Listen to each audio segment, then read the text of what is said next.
Hey everybody, and welcome back to another exciting episode of the VOD Squad. This is episode 77, recorded April 11th, 2018. I am Clyde. Today I'm joined by Michael Aston. Hello everybody. A very close-up Jimmy Trammell. Yeah, I'm being the Max Headroom today. I thought you were being Bruce Campbell's chin. And Jimmy's got Matthew an Ross. I think you're right. Jimmy has an excellent chin. That's very good. From that view, he's got that. Who's the guy on? What's that kid show? With the guy with the big giant chin that chases around and dances around with that little girl. Lazy Town. Look up Lazy Town. I've seen that. That's what Jimmy looks like from this angle. It's great. Yeah, that chin is ridiculous too. So yes. Here, let's see if I can. You guys talk amongst yourself while I find this. Oh no! Well, how's everybody going so far this week? Hey, another week in Chicago for me. Chicago again. Just curious. Do they pay for your flights? They do. They do. That's good because, man, do you get to rack up the miles when you go though? Oh yeah, absolutely. Oh wow! So you basically get a double dip. Yes. Pretty much. That's not fair. It's not really double dipping when he's flying for work. It's not like they're flying him on vacation. Right. He's getting a little bit of a bonus of getting to keep the miles. Right. I don't know. Yeah. It seems like maybe you could also, spend time in the hotel and talk with buddies over long distance conversations about weird stuff on the internet. Not the best picture, but no. But that's no? the guy. Yeah. Okay. Maybe we'll watch that. We'll watch one of the videos later. They've got some really awesome videos, but So hey, glad you made it on the road again. Yeah, on the road again. Yeah. It's actually not too cold up here in Chicago right now. You're lucky because it was snowing like 2 days ago. And on Monday. I didn't fly until Tuesday. That's what I said. You're lucky, and it's tonight. It's gonna get down to about 12, with possible snow again here, and everything that happens here ends up there tomorrow. So actually, this week is pretty good. I think. Well, right now it's like 46, which is not bad for Chicago. No. But I think tomorrow is going to be like 70 or something like that. Yeah, as well as Friday. I doubt that, but rock on. All right. Well, being that you doubt it. He's checking. Yeah. So can you see that right there? that says Florida. No, that says Chicago. All right. No, trust me. I want it. I've been waiting for 70 for months. But yeah, my phone says a high of 40 tomorrow. Well, that's because you live up there where the White Walkers are. Yeah. I posted I'll see if I find the link for you guys. It was an article from NASA that they, against all odds, they have discovered liquid water on the surface of Minnesota. That's amazing. Yeah, it is amazing. So, all right. Hey, why don't we get into something that we're here to actually talk about? Oh man, let's talk about news, everybody. We're going to start with the story about Netflix, and they're going to make a new series called The Spy, and it's going to be a miniseries based on the Israeli spies of this, particularly the life of Eli Cohen. And they are getting, in order the person to run the show, Sacha Baron Cohen to be the main cast. So Eli Cohen, the spy. Was he one of the Cohen brothers? I don't know. It's a good question. But, of course, you might know Sacha Baron Cohen from many other different things. He's very nice. Very nice. I like Sacha Baron Cohen. I'll watch pretty much anything he does, except the last time he did TV, I wasn't really into it. What did he do last? Ali G was his other TV show. That's... I've watched a couple episodes of Ali G's show. He does hilarious interviews. Oh, he does, yeah. In the House with Ali G. And it was one of those things that, a couple episodes is great, but after a couple episodes, it just kind of got tired of it. Oh, okay, gotcha. But that was a great show, though, because, the whole premise is that, he was like this hip-hop artist or something like that that would do interviews. And the thing is, the whole thing was a shtick, right? But he'd get, like, these famous guys from like America that didn't know who he was. Well, that's what right? That's what Martin Short did with Jiminy Glick. Yeah, right. Yeah. Similar thing. Yeah. And don't get me wrong. I thought Ali G was funny. It was one of those things that, like, I like his movies because I can watch it once and then just remember it fondly. Yeah. Whereas the show just kind of, after a few, I just kind of get tired. Apparently, they made an Ali G movie too. Oh yeah, I watched the movie. They actually made 3 movies. 3? Is that right? I didn't know they made any. Yeah. Yep. I've seen nothing that he's done. So wait, you never saw Borat? I have seen like little snippets on TV, commercials, teasers, trailers. That is literally the extent of The Dictator. The Dictator was great. You need to watch The Dictator. You can ignore Borat. Watch The Dictator, and then also there was the movie he made about like NASCAR racing that was really good. You mean Cars 2, where he was actually one of the cars? No. He really was. Yeah.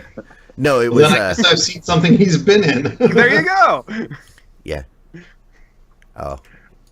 All right, I'll find it, but yeah, go ahead. Next story, we have something that made me very happy when I read this.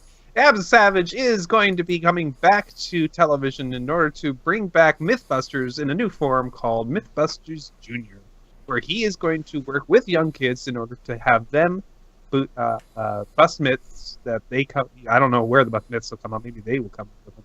But basically, it sounds like this is the story where he's going to be going into the shop and doing myth busting with the kids, but basically having the kids do all the work, just helping them do it. Oh yeah, let's use the lathe. Let's make something out of that. Let's use this tubing to make this thing happen and prove that this is right. So he's getting paid without actually having to do anything, a la season 3 of Mythbusters on. Brought in all the interns to do all the work. I like you, am excited to see him coming back. I was a huge fan of Mythbusters, and I actually occasionally watch his YouTube channel. Yes. Because I think it's Tested or it is Tested like that. And he does daily builds. Yeah, and they're a lot of fun. I really enjoy it. I just enjoy the way he approaches that kind of stuff. I got to be honest, I'm a little concerned about how enjoyable this will be. On one respect, I really enjoy watching like MasterChef Junior and things like that, but I don't know. Hopefully, I'll be happily surprised at how effective the kids are at doing this, but I could see it being a little painful and difficult too. So we'll see. I hope it is. I'm hoping it's a hit, and I'm hoping that they keep doing more Mythbusters because I like this stuff. All I have to say, Team Jamie. And we move on. Jamie's an awesome team to be on. We got another big series being announced. Apple has decided that they want to go ahead and make a new TV adaptation based off of Isaac Asimov's Foundation series. This is Apple been trying to make a lot of different new little leaps into their plan for next year or somewhere in 2019. I think they said they're going to start actually releasing the stuff, and so the Foundation series is a very well known and very good series for them to pick up. I'm a bit torn because I didn't read a lot of sci-fi when I was a kid, but I did read a lot of Asimov. I was more into the robot series. It was more, like a mystery, like self-contained mysteries rather than Foundation got kind of weird. But the reason I'm torn is because if this is really good, I'm never going to be able to watch it. But if it's really bad, I have another reason to gripe about Apple. If it's good and you want to watch it, I'll ship you one of my Apple TVs. Yeah, but on the other hand, if it's terrible, if they ruin it, I can. It's just another thing I can point the finger at and say, Apple, damn it. Yeah. I mean, speaking of this and the content that Apple's going after, I mean, I hope it all goes good, right? I mean, because I would like to have another content provider, provide some good shows, just like in line with either Netflix, Hulu, and the rest of them. I mean, it gives us more choice as cord cutters, and if they do really a real good job, then hey. Yeah, I mean. At first, I was really excited because the Foundation is one. I did some of Empire and most of Robots, and Foundation was something I always wanted to kind of get into, but I really haven't had the motivation, nor will I probably ever. So it was going to give me a chance to finally get into the Foundation world. But then, so at first, when I saw it or heard, I was like, "Ooh, Netflix, Hulu, who is it?" Oh. So which of you guys have read it? Obviously, Clyde hasn't. Have read the Foundation series. Either of you? I believe I started the first one. I never finished it though. No, yeah. I didn't read this one yet. It makes me want to though when I see this. It seems like, I mean, it is one of the seminal works of science fiction, of older science fiction, and so it's one that I've always wanted to go back and read, but never gotten around to it. So I'm excited for this, but my problem is, and perhaps this is a good thing, is I will probably want to watch it if the trailers and stuff make it look like it's going to be good. But if that's the case, then I'll end up reading the books because I have this thing about not watching the movies or shows until I've read the books. So it could be good in that respect, but I'm always excited when they produce new series based on really good quality source material because especially in the sci-fi genre, it seems like more often than not what is produced in the sci-fi genre falls flat rather quickly, if not right up front. And I will say I have not really been happy with what they did from the Robots series, which would have been iRobot and Bicentennial Man. Both were kind of... I thought iRobot was okay. The movie is what you're referring to, right? I thought it was okay. It wasn't brilliant, but not having not read the book before I went to see it, I did enjoy it.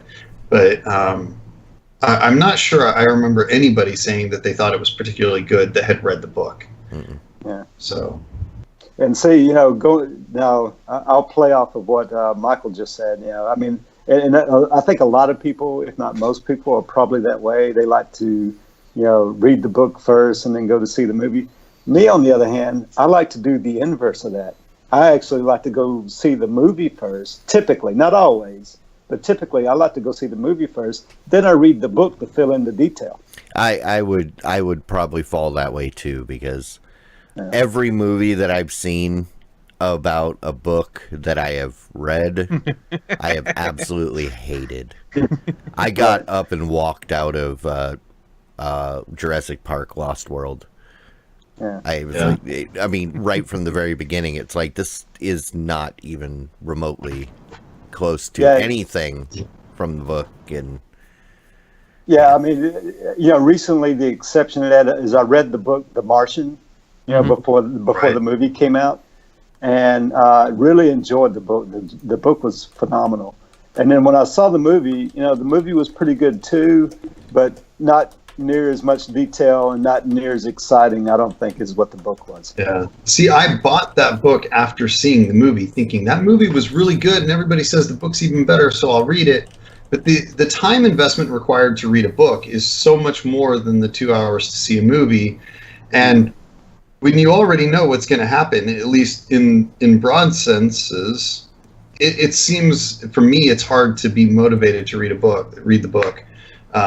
But if the book is good, then I'll get caught up. I'll go all the way through it. I'll tear through it really quickly and then go see the movie and be able to...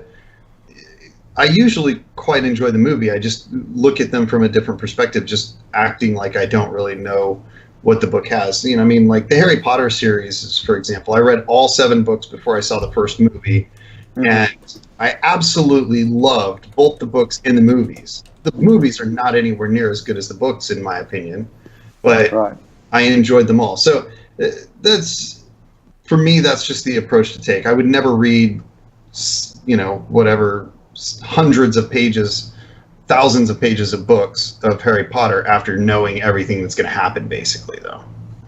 Right. So I have a question, guys. Last week, did we talk about the fact that Amazon got the rights to Lord of the Rings?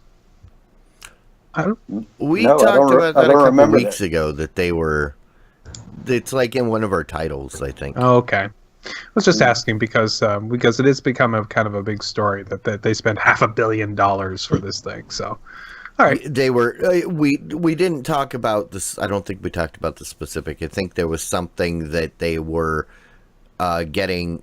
They were buying basically other Hobbit related stuff. Right. Okay. I was just curious. One other comment about this story that's relevant. I mean, Clyde, you said that you would never be able to watch this because of it being by Apple. But, I mean, this harkens back to our conversation a couple of weeks ago about Apple coming, and maybe it's even been longer than that, about Apple buying a lot of new content and investing heavily in new content. And, Jimmy's theory, which I do stand behind, is probably a valid theory, is that Apple, once they get good content and a good platform, they'll start releasing that content to other... Yeah, I mean, if they release it on other platforms, awesome. Then maybe I'll, if there's something worth watching, then I'll seek it out. But if I have to get it through the iTunes anything, not interested. Yeah. All right, moving on. We have a story about Hulu and the fact that they've been updating their TV service on various platforms. In particular, they've been working on making it work on many more TVs, and they just got it working on the LG WebOS smart TVs. So you can now get the new Hulu Live interface on your new LG WebOS TVs. Also, they've apparently gotten on some Samsung and other TVs as well. Which is great unless you like the old version.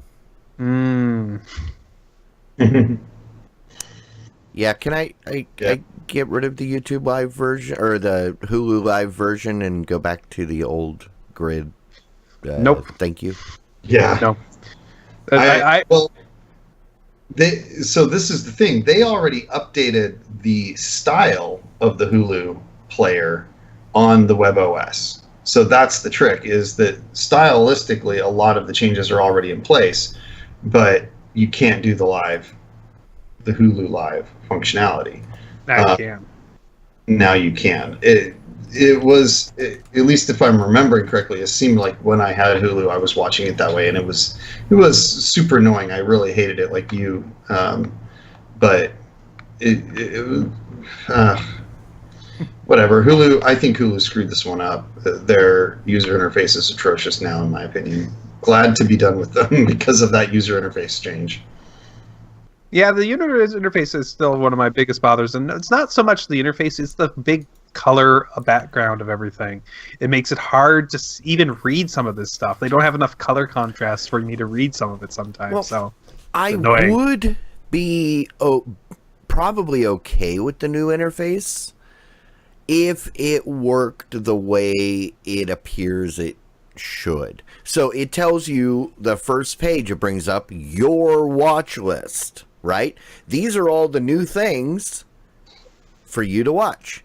The problem is none of the shows that are in my watch list ever show up in there. And it's always the shows that I absolutely hate and I will never watch that are in that list, and you can't downvote them, you can't tell them to go away. And yeah, I'm not watching Jimmy Fallon. And I don't want to watch Empire, and I don't want to watch all this other stuff. So it fills up your feed or your to-do list with crap, and so I have to go navigate through 3 menus to get to the shows that it actually I have told it to add to my watch that list. you're interested in. Yeah. Well, since we're talking about interface and Hulu specific, I'll say 2 things to that. One is that in the Apple TV, they have that Apple TV app. And, I didn't really pay it too much attention at first. I was like, yeah, okay, whatever. Not just go to my, Netflix or Hulu, whatever it is I'm going to watch.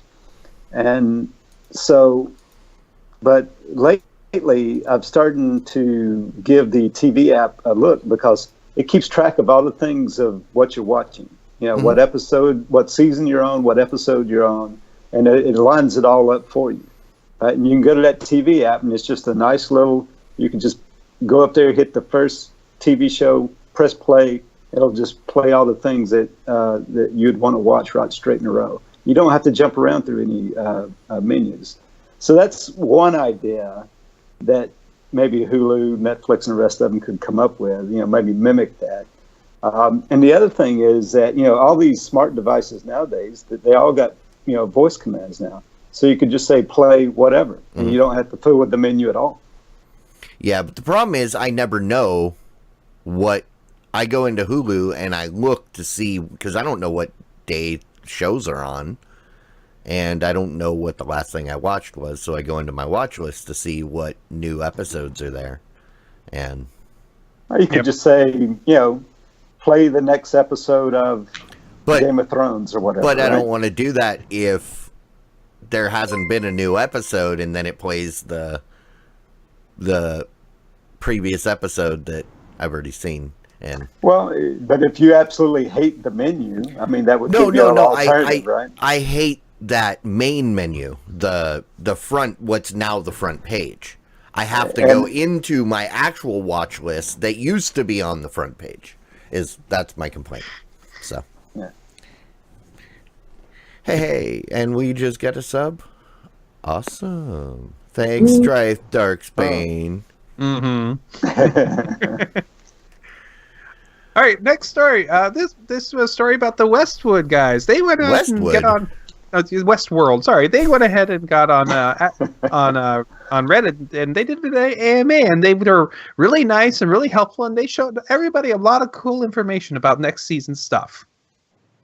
This was awesome. They decided that they would offer Reddit, the Reddit community, an opportunity to vote with literal votes on the post, saying if we get 1,000 votes, we will spoil the next season in its entirety in a video that details the entire plot of the whole season and the key points and the themes and the story.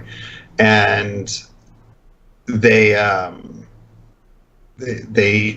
were totally legit about it. It was a real deal. And then they got 4,000 upvotes, so they released the video. And can you actually play like the video and let us hear it? Yeah. I don't want to hear the spoilers. No, I don't want to hear the spoilers. You guys won't hear it, but it'll be on the stream. Play it at 2 minutes and 15 seconds or so. Somewhere in that vicinity. It is it is really good.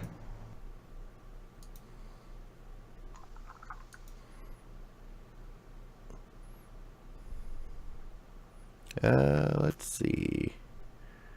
Get there. Now we're spoiling the spoiler video.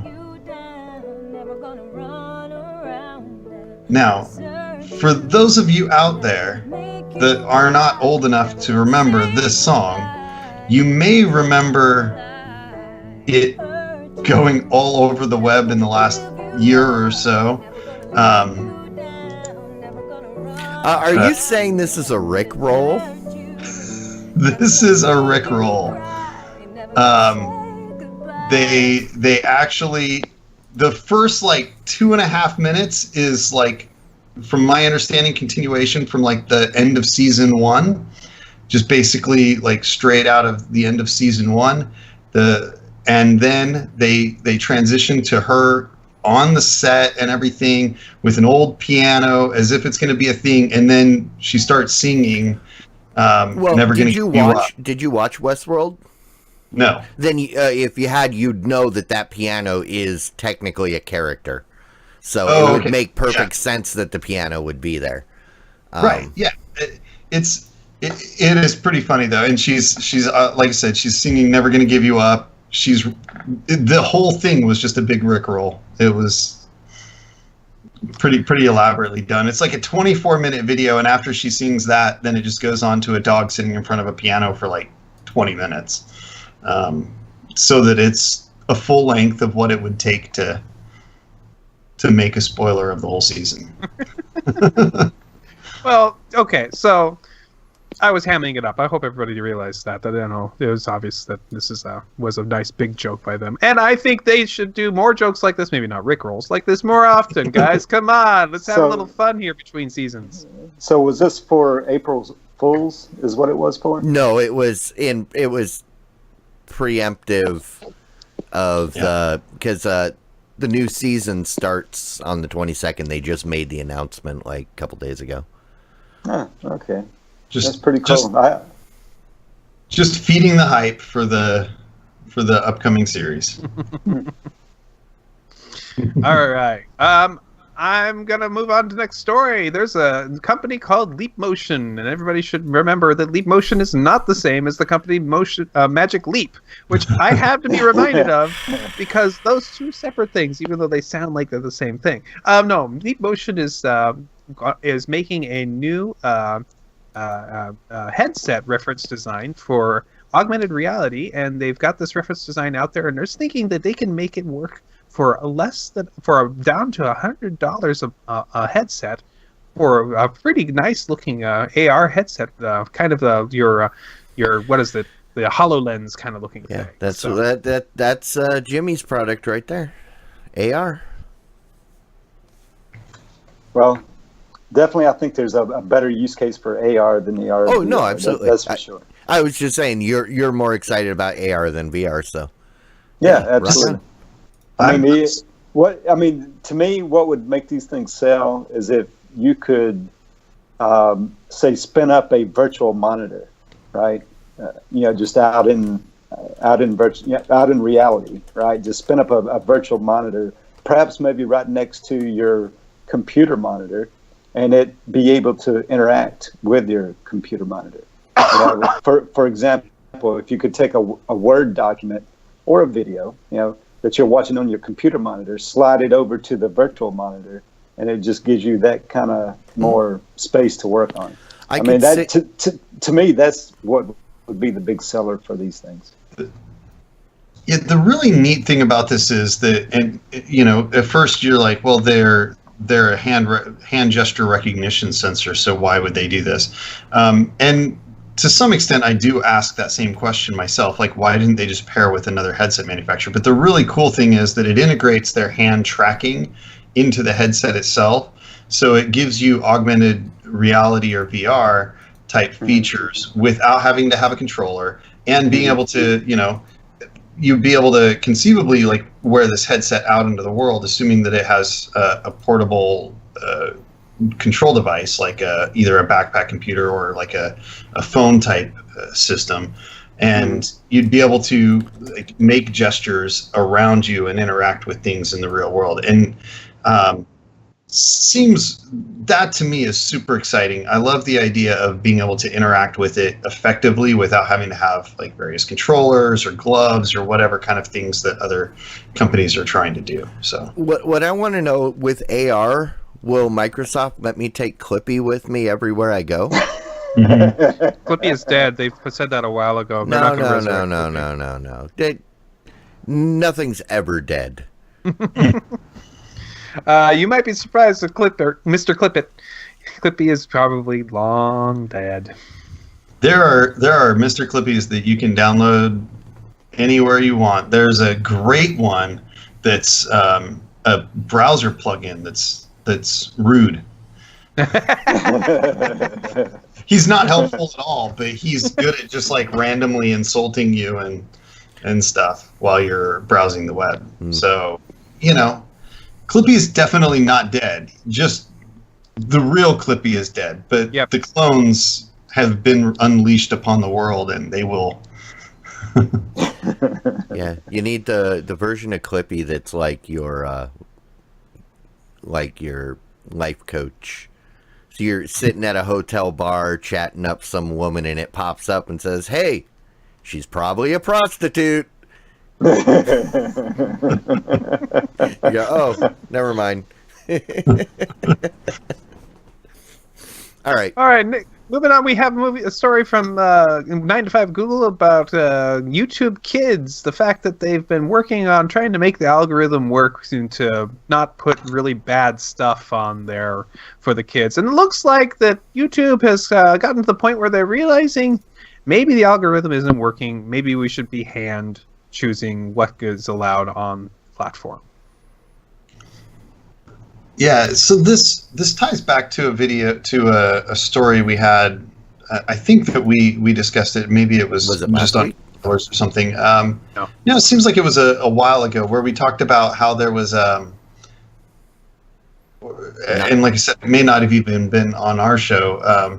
There was a bunch of videos by an alt-right political dude that was just, and it was like patently false information that he was spouting off, and it was things about like aliens. And I remember this conversation because you guys were telling me it's all true, and it's totally wrong to be stopping this. And I'm going, I'm not going to even argue this because that's a rabbit hole I don't need to go down right here. Yes, so.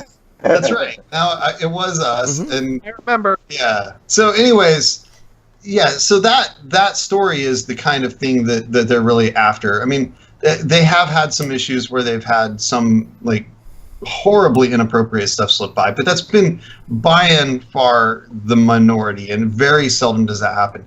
But this other stuff has happened on a number of occasions where there's nothing, there's no swearing or nudity or anything that's like overtly inappropriate. However, it's stuff that you would never want your kid to be watching because it's teaching them things that are not true. And so that's the kind of stuff that slips through the cracks. And that's what you would get out of a curated thing is you don't have to worry about things slipping by because there's technically nothing wrong with it. There's no swearing, no nudity, no vulgarity. It doesn't talk about inappropriate topics, but it's patently false information presented as truth, and you don't want your kids to be viewing that kind of stuff. That's why I stopped letting my kids watch PBS. Yeah, absolutely. I mean, goodness sakes, there aren't any. The Muppets aren't real. We know that. The Muppets are on HBO. I don't know what you're talking about. That's a good point. They are. All right. All right, moving on. We have the very early Amazon's series, Mozart in the Jungle. It looks like Amazon has decided that 4 seasons is enough for that. They've decided that we're going to go ahead and I don't know how they've been doing as far as ratings on that. I told you guys about this a couple weeks ago because I was angry because the season had just come out. And I was pretty sure that they canceled, as they're canceling all of my shows. Every Oh. show that I like on Amazon is getting canceled. And this was the John Claude Van Johnson conversation came out of this, and I'm angry because I think Bosch is the only show on that channel that's left. And the thing that pisses me off the most is, what are they going to replace this with? I do not know. Yeah. A show about Lorena Bobbitt? Oh. Yeah, that's right. Amazon Prime does greenlight a show about Lorena Bobbitt and how she has, how can I put this tastefully? Yeah, I can't put it tastefully. She cuts off her husband's penis. Well, the thing about John Bobbitt was it moved him into his new career, where he became a long haul trucker. Did you know that? I did not know that.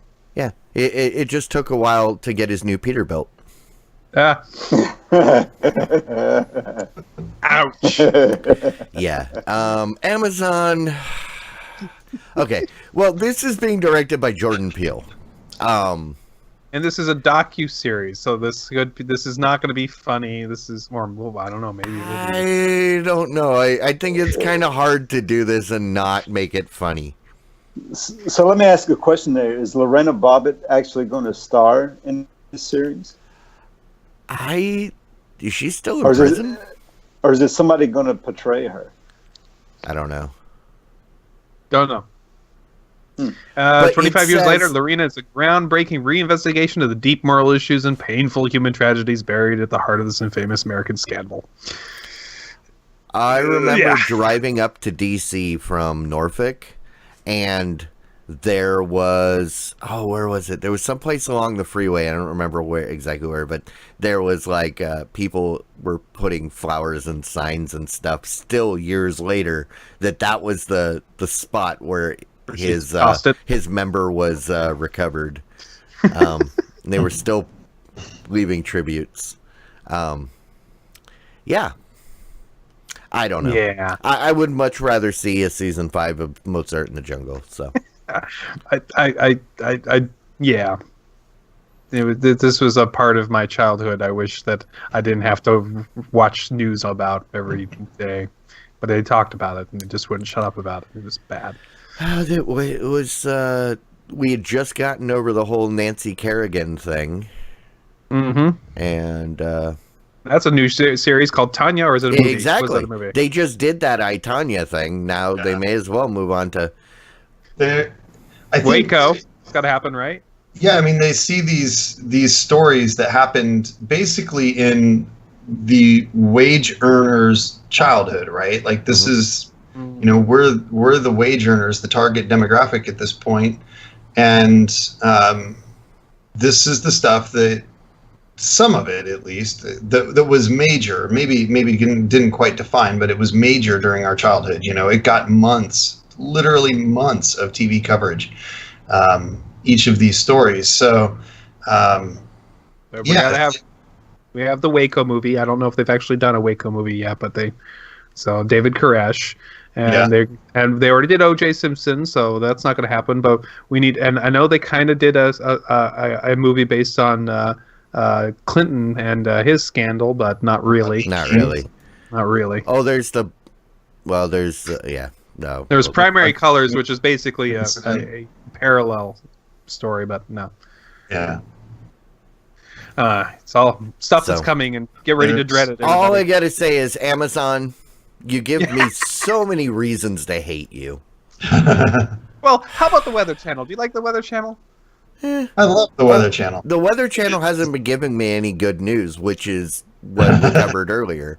Well, you see, if you take the Weather Channel and instead of watching, trying to watch it for good news, but if you watch it more like a disaster movie, it could be really cool, especially if you were getting your weather reports in these very cool mixed reality settings, which is what the story's all about. It looks like the Weather Channel is making this really awesome. The guys are showing you the weather with the real kind of stuff happening right in front of them with some cool graphics. Brought to you by the Epic Mega Game guys? Again, Unreal Engine. And This looks like it could be kind of fun to get your Weather Channel with lots of cool effects happening around you.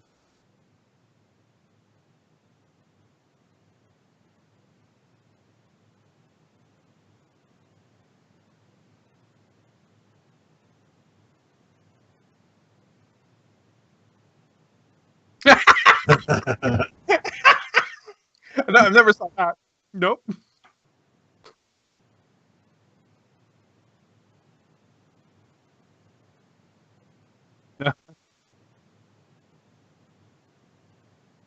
You're muted.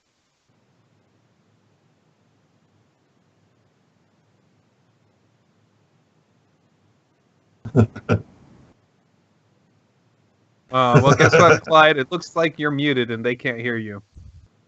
Yeah, they didn't need to hear that. That's okay. Don't worry, you didn't miss anything but the world's greatest rant. Yeah, this looks super cool to me. If as long as they do a good job of it, to Clyde's point, if it's not well done, it'll just be cheesy and annoying. But the mock-ups that they've made look outstanding, and if they're well animated and well designed, then it could be a lot of fun to make watching kind of weather news more enjoyable. So I'm all for it. That does look very cool. Hey, Clyde, you should test to find out if everybody can hear you. I don't know whether or not I would enjoy this. Oh, they're all going to mute you now. Yeah, now. Where's that mute button? Where's that mute button? Oh, man. Okay, next story. Looks like about 2 billion people have sat down one way or another to watch a Facebook Live broadcast, which is an interesting thing because that's a lot of people, and that's a total number from since they started. But I don't know. What do you guys think? Does that mean that Facebook Live is now going to be one of the next major video platforms for the future? I'm pretty sure they're counting all the times that Facebook Live auto-played on somebody's wall. Well, of course they are, especially if you've lasted more than 2 seconds, then obviously you're a viewer. Yeah. I see these things all the time on my wall, and they annoy me, which is why I try to stay away from going into Facebook at all. Oh, no, you just go into your settings, you turn off the autoplay, and then you never see it. Oh, well, I don't use it enough to bother going into the settings, but maybe I may just do that just because. Or I've been very tempted to just delete my Facebook account, but I get updates from my comic shop through my Facebook account, so that's like the only reason I haven't deleted it. Yeah, I'm about the same as Michael. I mean, I hardly ever keep. The only reason why I keep an account because I've got friends and family that have an account, exactly, and I just kind of feel obligated to stay there because of them. And as far as video on Facebook, yeah, I'm not interested. As far as I'm concerned, they can zuck it. Ah! I was mute getting him. down. Mute him. Yeah, you have the mute button.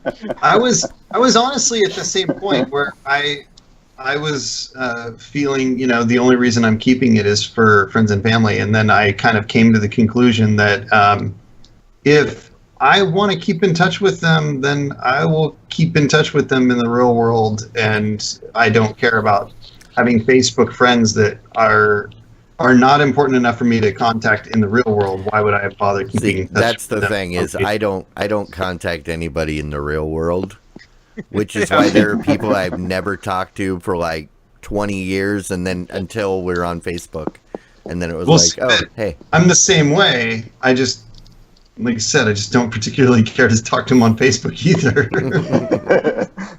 So basically, you just tell them to say "zuck it," right? Yeah. No, did anybody hear that?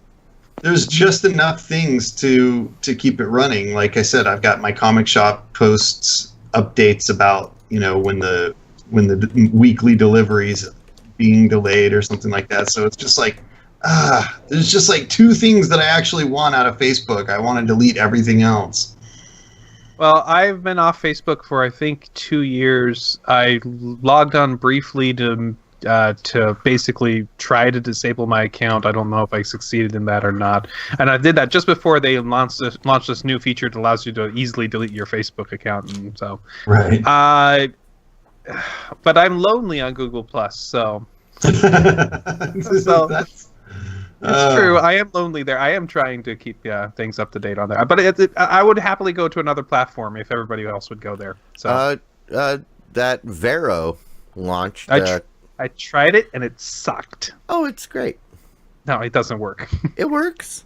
I posted a picture there the other day. Crashes on my phone all the time. It's not very easy. I don't know. I'm not a big fan of it. So. All right, moving on. Plex is doing a virtual reality thing, where it was allowing you to have a virtual room where you could have your virtual projector screen and watch your movies in the virtual world and turn to your friend who's also watching with you in the same virtual room, even though that person may be geographically somewhere else in the world, and have a conversation with them. And they used to be just only on the Google Daydream platform, and now they are on also Gear VR and Oculus. But is that how you feel? Yes. Yep. Okay. we skipped the story, so I had to go find this. Did I skip the story? Oh, I did skip a story. Yeah, you get called out for it. Thank you. No kidding. Yeah. Well, I had to cover up the fact that it took me forever to get it up. Okay. So That's a free one. That's a free one right there. So what do you guys think about the Plex being now available on Gear VR and Oculus? Do you think it should be on everything, or Sure. is this you're happy about this? No reason it shouldn't be on everything.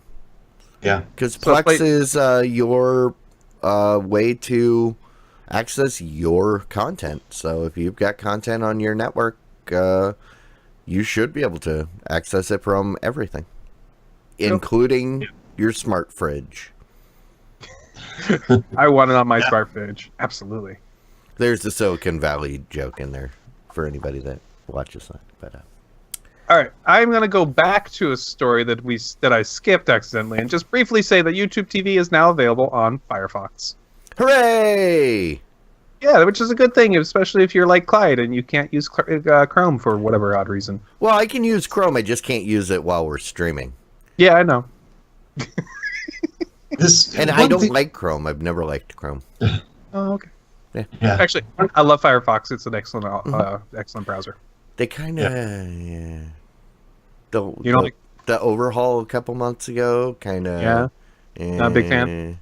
Oh. It broke too many things, and Okay. but still, I still use it.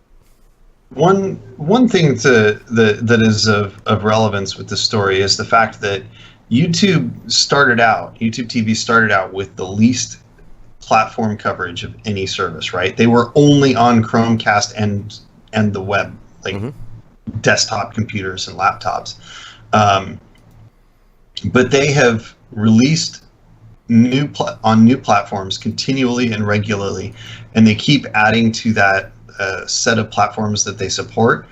The difference between them and other companies is they didn't release a really crappy piece of software that worked everywhere poorly. They released it in one place where it worked very well, and they added another place where it worked very well, and another place.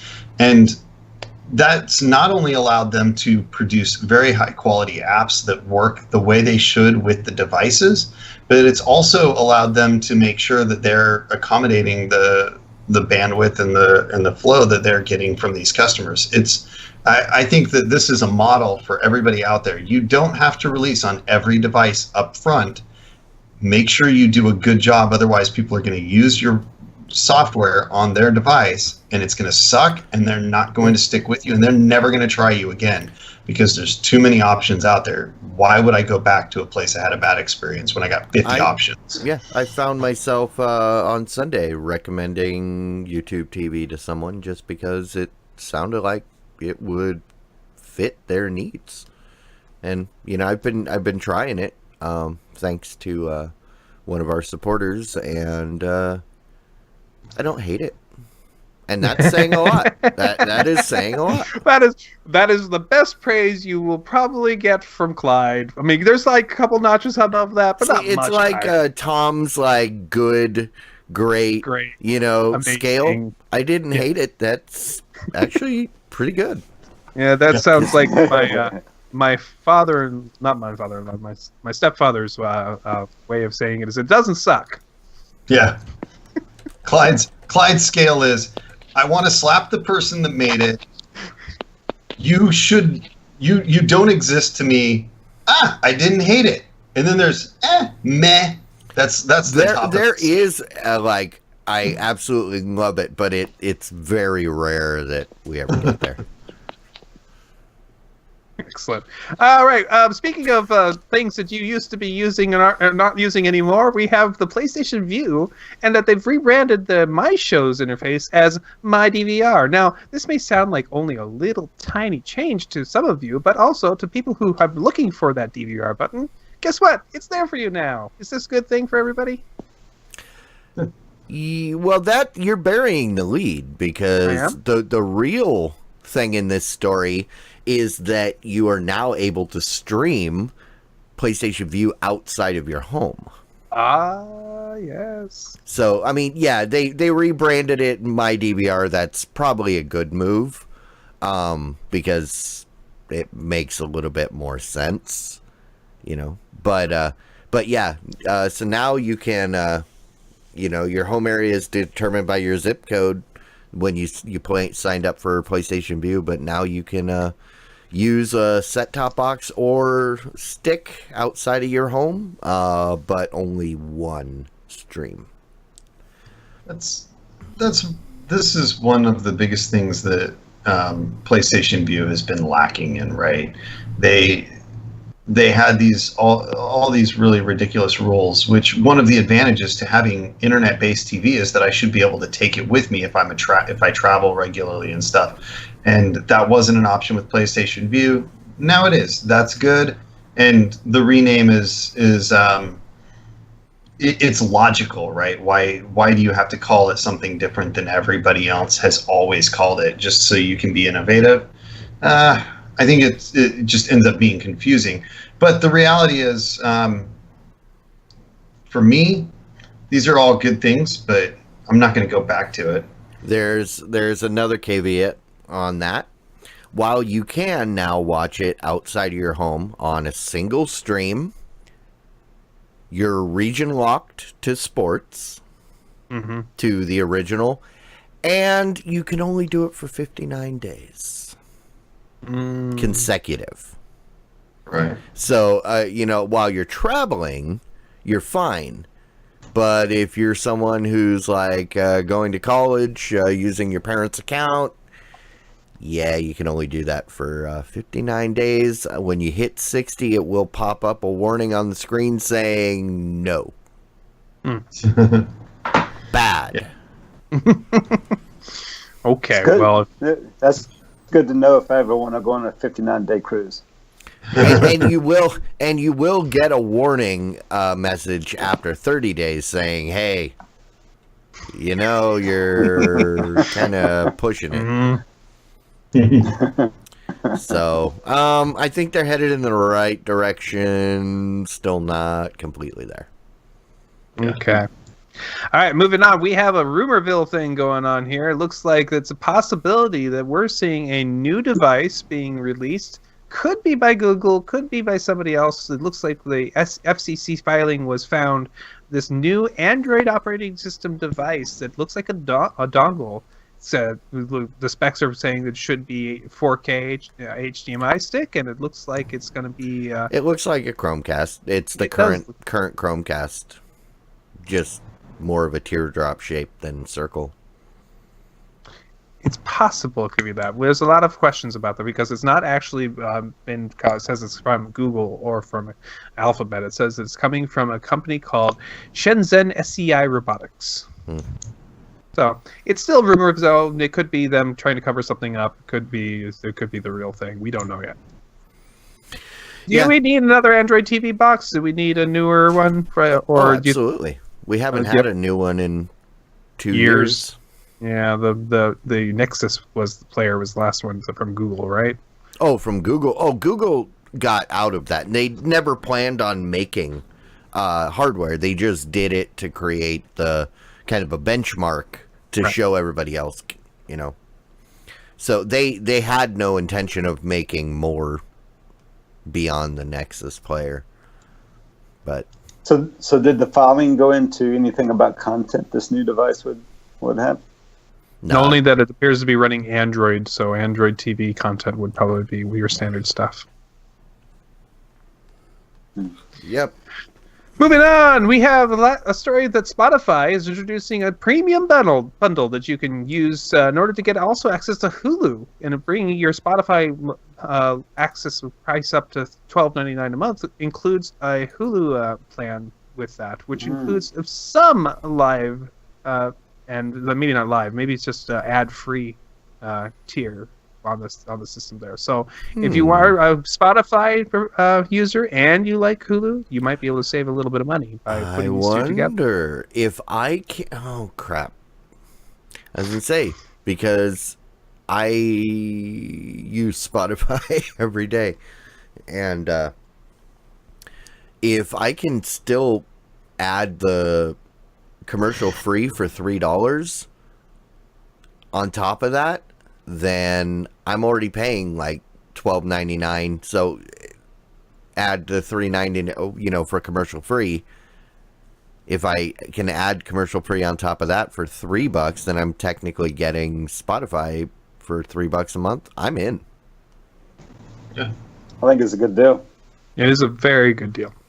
And it looks like, if you look at the chart, the first month will be $9.99 plus 99-cent tax. Second month, so the first 3 months will be $9.99, and then the following months would be $12.99. So, Okay. cool. All right, and last story I have for you guys is that MOHO has just announced a brand new antenna. One of their lines they've been doing is something called the MOHO Blade. This is the first antenna that I've heard of that is ATSC 3.0 compatible, so it will be able to do your newer feeds that are going to be coming out and is 4K ready. This is a 40-mile amplified antenna that looks like it's supposed to be indoors. I don't know. No, it just seems like another piece, a nice, for those people who actually have local television over the air, this looks like a good option for you. yeah, and it's not ugly. It isn't. You know, the one complaint I always had about the MOHO, even though like the MOHO Leaf that I've got, or I had, was fine, you just have to have some place to put it that you don't mind that big square on the wall. Yeah, the I have something just like it. I'm not sure if mine is the MOHO Leaf or not, but it's the thing is like the pictures that they show you, it's always brilliant. It sits flat on the wall right behind your TV, and it's totally unobtrusive. But the reality of it is that if that's not the spot that actually gives you good reception, if you have to move it closer to a window, or you have to turn it sideways because of the angle to where you get your broadcast from, your over-the-air broadcast, then that's not going to work. And in my case, I can't put it behind my TV. I get zero reception of like any channels. If I put it actually in the window, suddenly I get a ton of reception. Or if I turn it sideways along, like perpendicular to my TV and lean it up against my TV, I get great reception. But it's ugly. I don't want to do that. That's Right. That's super obnoxious. This actually looks like it would be fine, just like sitting on the table in front of, or beside, or behind, or on top of another piece of furniture or appliance, and it looks like it would look perfectly fine there. So that's a cool move. Yeah, well, it's I attempted to buy the really inexpensive one that you can get from Monoprice. I think I paid $3 for it on a Christmas sale. If I remember, you guys tried that, and yeah, I had the same problem. If I hung it out so it was out my window, I actually could get it. I could pick up channels that were far away, but I'm in an apartment. I can't do anything as far as putting holes in my walls or anything like that. So, and everything for me is 50 miles away. So, I don't know. Like, yeah, I guess I'm just gonna have to wait until we can do something a little bit better for the future. We'll see what happens about that. I'm rambling. I hate rambling. Good. I'm Especially excited about this. I will probably get one if I decide that I want something over the air. I'm not convinced whether or not I do. This is our last story, right? That was our last story, and that was Q on the list. So I have a story that I'll add in there that I don't even have an article for it, but Nope. I Sorry, that we have one requirement. There has to be an actual article. Yeah. Okay, well then this will be my rant and rave. Okay. Okay. Well, if that's the case,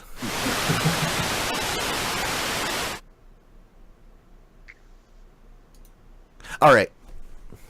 No. Journalistic integrity saved. Now into opinion mode. What's up? What? You were doing opinions until now? So I have physical evidence of this. I got a mailer this week from Spectrum offering a new Choose Your Channel program. Oh. I don't remember if it's 10 or 20 channels that I get to choose for like $21. And that's really a good price, especially since I don't use anywhere near that many channels. Even 10 would be more than sufficient for me. There's like 7 channels that I might watch on a semi-regular basis. I canceled my PlayStation Vue subscription because it was like, it kept going up in price, and it got to the point where it was like $40 a month, I think. And when I watch all of 4 channels, like maybe 5 channels if you count my kids watching Discovery Kids to catch My Little Pony, that's it, right? So why am I paying $40? It's almost $10 a channel a month, and so that to me is not worthwhile. But $20, now we're starting to be compelling, and that also includes over the air, and you don't get your DVR, so you still need to rent a DVR on top of that. But it would be $30 total for the service with the DVR, and that gives me all of the channels that I watch on a regular basis, full DVR functionality, and all the over-the-air channels. So I am really contemplating that. My parents are coming in a week, and they have cable, so this might be something that I do in order to make things a little bit easier for them, and just give it a try. I will almost certainly try it for at least a month. There's no 2-year subscription with it or anything like that. So, yeah, you know, that sounds almost like the perfect package. The only thing I'd throw in there, and I'd even be willing to pay like maybe an extra $10 for it, if they also, with the 10 channels that you pick, you also get video on demand for those 10 channels as well. yeah. And maybe you'd pay like an extra $10 a month for that. I'm not sure if you do or don't. So that's the thing. It's like I don't know all of the details. I intend to look into it a little bit more. I just got the mailer like yesterday, but somebody found an article for us. I figured there was one, but in our documents, I don't know why. But it didn't occur to me to look at it until too late. But yeah, $21.99 a month, and it gives you 10 channels from the standard cable lineup. So yeah, it's pretty ideal. The only complaint I have is that I still do need to pay extra for hardware. So you're paying like $2.20 a channel, plus you got to pay for your hardware, for your DVR and stuff like that. So that's a little bit annoying. I'm not 100% sold on it, but I might give it a try just to see what happens and see how well it works for a month or so. Rock on. Oh, yeah, and I am a Spectrum Internet customer, so that's part of why I get that option. I'm curious what the fees and taxes are going to be, because that usually ends up being double what you're paying. So Right. Yeah, I do. That's a very good point, because last time I got quoted, when I quit AT&T because they told me my bill would be $110 a month, and I got my first bill and it was like 150. Yeah. It's like a third more for what? And then I was like, well, I knew there would be taxes. And then I go in and I look at it and I was like, wait, these aren't taxes. These are fees that you chose to add on there. They were all retransmission fee, the having more than one finger fee, the So if you scroll down to the bottom of that article, it says in there, after a 2-year introductory period, the Choice TV package rises to $26.99 and then $34.99 after 4 years. Yeah, those. But see, the thing about those is you can take those with a grain of salt, right? Because you can almost always call and complain and get your introductory price re-offered and stuff. But yeah, at least for 2 years, it's only $22 a month. That's, like I said, that seems like it's a pretty reasonable price. Not amazing, but might do the trick for some people. So if you have Spectrum Internet, it's getting close to that a la carte ideal that I think a lot of us have dreamed of in the past. Absolutely. Rock on. Jimmy, what you got? For me, I started watching. So the Silicon Valley is back out now, right? So I started watching it. I sat down. I think it was Sunday night or maybe Monday night, I believe it was, and started watching the first episode. And unfortunately, I fell asleep about. Oh no! I'm actually going to have to.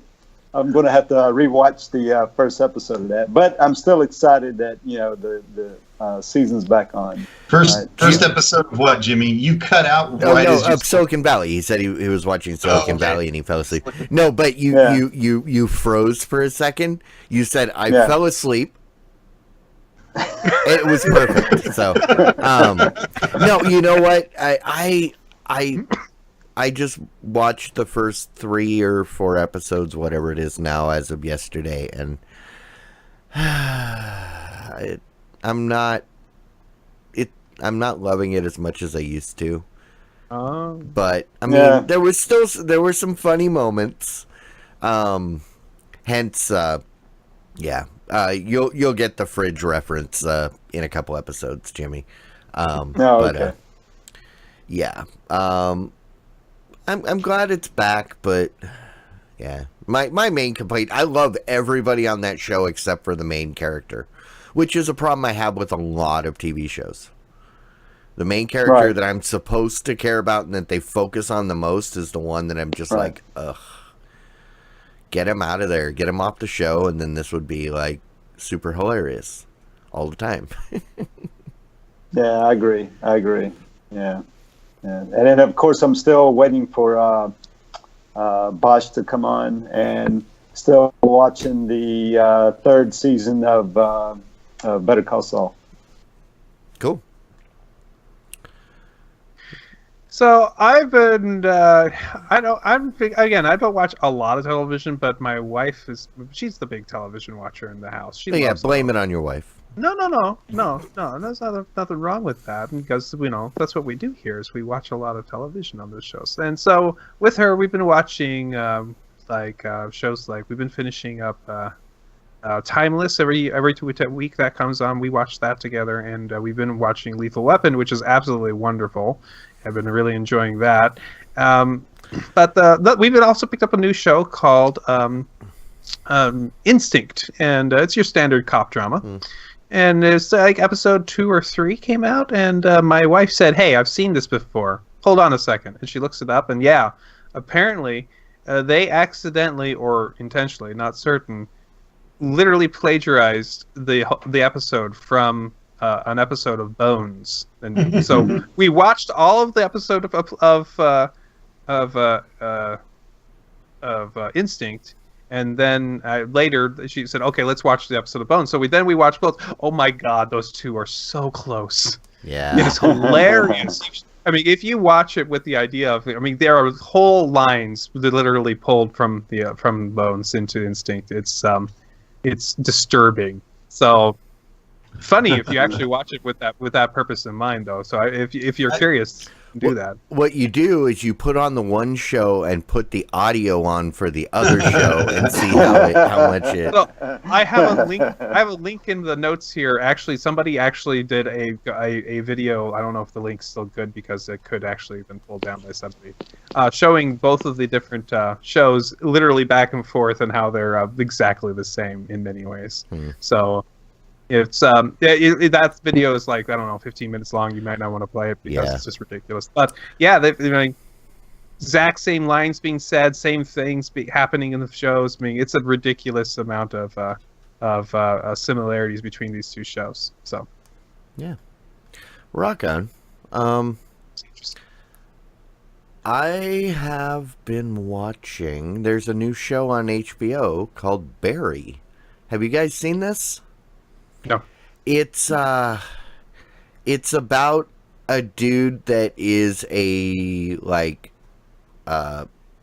hitman, and he kind of things take a wrong turn, and he realizes he has another calling, and I heard about this. Oh, yes. It's really good.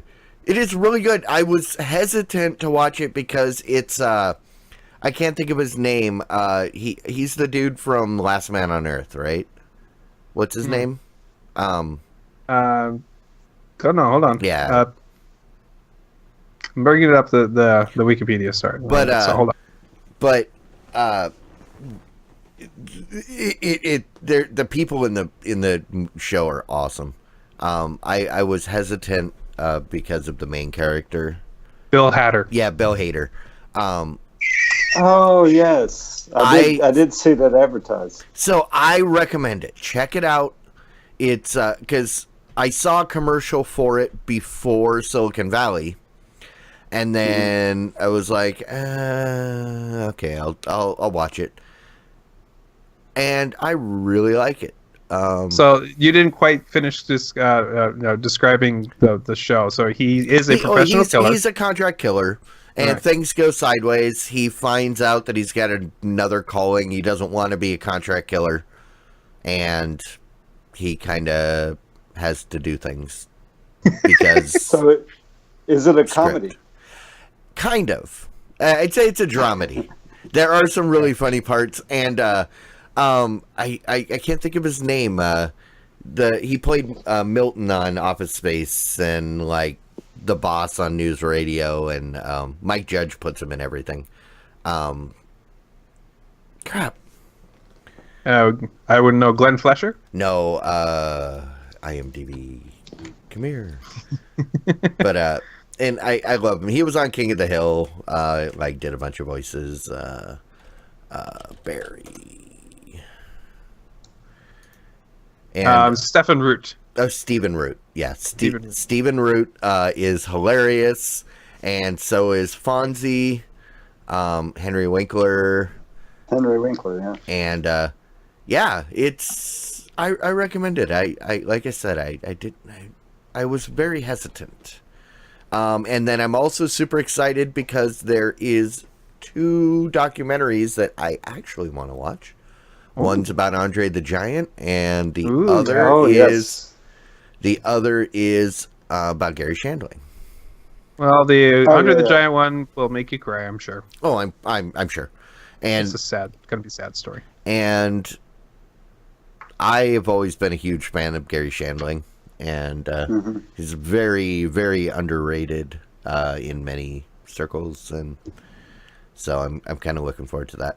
But that's out now. You can watch that one. I believe it's out. Yeah, and so is Andre. The Andre one just came out, or it just released yesterday, I think. I just haven't had a chance to watch it. Okay. Yeah. All right. So I would say the other thing I'm really excited for is to find out just how bad I'm beating you guys at the movie draft. But we don't have any information because no movies have been released. So I guess we'll just carry on. Well, that's not true. What's not true? Movies did come out. Oh yeah, the Pacific Rim and we don't even have Pacific Rim. They dropped that one. Yeah, we dropped it, and then Game Night has Ready Player One, which hasn't been doing so well, and It made $1 million so far, $100 million so far. oh, has it? Not bad. Finally, $100 million now. All right. Yep. Yeah, that's not great for No. this point. I mean, No. it should be to be on track for what they want. I mean, this is, in my opinion, it's not a great release time. I don't know why they released it so early. I still haven't gotten a chance to see it. I really want to see it, and I will definitely go see it. But this is a busy time of year, I think, for a lot of people. So I'll see it when it hits the dollar theater. I don't have Movie Pass anymore, so. Well, let's see. This last week, the movie Blockers came out, which did actually better than I expected it to do. It's made a total of $24 million now. That's how much you more spent than on I that? thought it would when I bought it. Yeah, actually, I think it did. That's a pretty good deal for you. Yeah. And then, of course, the surprise hit is A Quiet Place, which has now made almost $60 million. So actually impressive. After how long? 1 weekend. Okay. So it's doing the same as Pacific Rim and Ready Player It's One. made more than Pacific Rim. Oh, okay. Oh, sorry. Ready Player One did 50 in the first weekend. So. Right, exactly. So it's right on par. It might make just as much as Ready Player One. All So right. who got that one? I can't remember. Nobody? No, somebody got it. I don't know. And next weekend we should be seeing Truth or Dare and Rampage. And so there's a good question of whether or not Truth or Dare can post any good numbers and how big Rampage Yeah, should go. I'm pretty sure Truth or Dare is Ritual Misery, and they may have gotten A Quiet Place too, because I think those were the two movies that were left at the end. And yes. Yeah. All right, God. But yeah, I'll take that Blockers money. Good for you. I knew it was going to be not a big thing, so All right. yeah. All right. Well, I guess It's too early to tell, but I think that we now, with A Quiet Place actually making a little money, that's good for Ritual Misery. They have a better chance now. absolutely. All right. Well, I guess with that, we could probably shut this puppy down.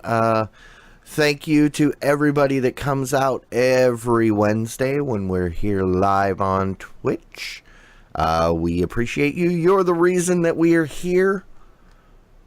If you weren't, we'd probably cry. We'd still be live, but we would be crying. Yeah, and if you're watching this after the fact, come on out. Wednesday nights, live on Twitch, 9 p.m. Central. This is where the magic happens. Afterwards, we will vote on these titles, and somebody will be walk away the lucky winner of bragging rights that their title was chosen as our title. It's not too late. You can still put a title in. Yeah, absolutely. Not too late. Well, yeah, otherwise, you can follow us on Twitch, at the VOD Squad on Twitter. And if you have not used your free Twitch Prime subscription, throw it our way. We'll put it to good use. We'll give it a home. Oh, yeah. As Cruz says, the show about videos on demand is best watched live. That's right. And with that, I say yes. See you guys. Diamond Club hopes you have enjoyed this program.